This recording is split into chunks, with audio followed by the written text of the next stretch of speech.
A busy day in Washington. All eyes on President Trump today after the firing of James Comey. He's meeting with his top security staff, first with National Security Advisor H.R. McMaster, then the Secretary of Homeland Security John Kelly. As, of course, the firestorm grows over the decision to fire Comey, the Deputy Attorney General Rod Rosenstein, remember, he wrote the review of Comey.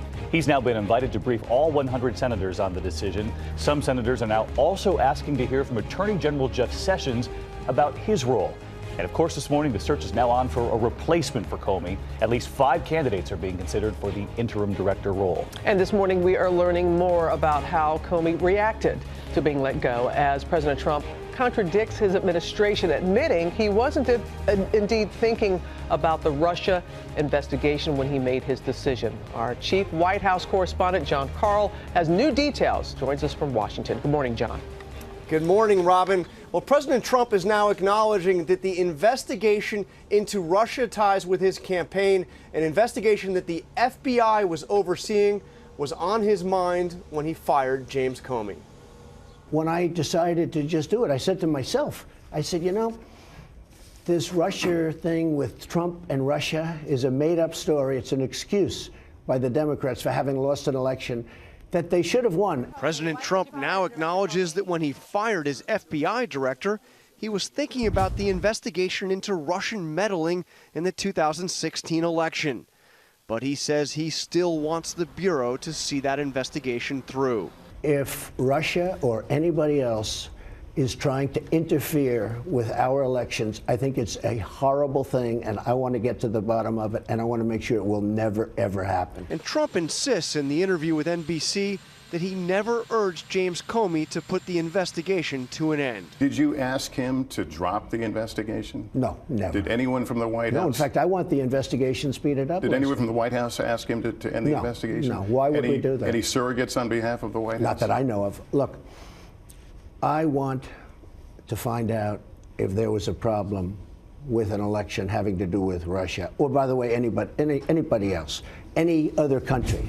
Democrats aren't buying it. I think the reality is this has everything to do with the Russia investigation and the president's discomfort with Comey leading that investigation. It may well produce impeachment proceedings, although we're very far from that possibility. In his letter firing Comey, the president claimed the FBI director told him 3 times that he was not personally under investigation.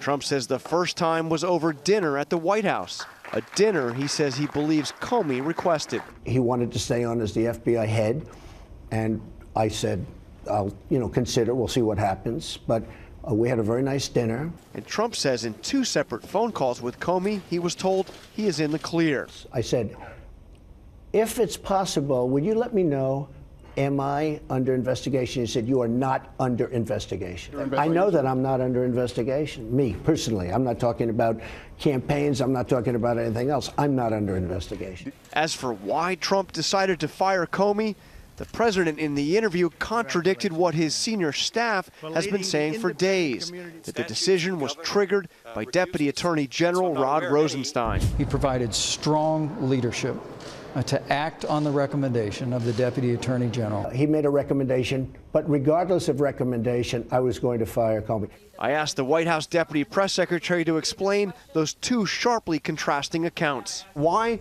were so many people giving answers that just weren't correct? Were you guys in the dark? I know you'd love to report that we were misled and well, but you gave answers that weren't true. Well, I hadn't had a chance to have the conversation directly with the president to say. I'd had several conversations with him, but I didn't ask that question directly. Was the vice president in the dark too? Nobody was in the dark, Jonathan. Our story is consistent.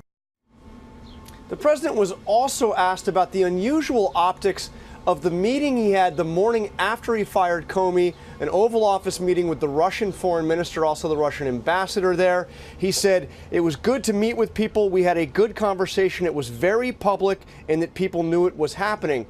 People knew it was happening, but for more than 24 hours, the only images coming out of that meeting were those photos taken by the Russian and released by the Russian government. David? Yes, put out by the Russians first.